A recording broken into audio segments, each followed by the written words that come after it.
Това е кучето ново куче от Петрич. Кръстихме го Люк. С нощи Джулия ми го докара до София. Аз отидох до София и го взех. В момента е настанено в клиника Санте Вита, където ще се започне лечение. Малко по-късно ще имаме резултати от тестове и изобщо какво му е. Виждате състоянието.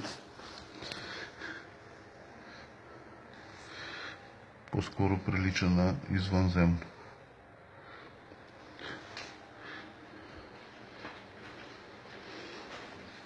Ужасно състояние. Тази болест, ако изобщо е лайшмания, нека да ми е на тестовете, е ужасна.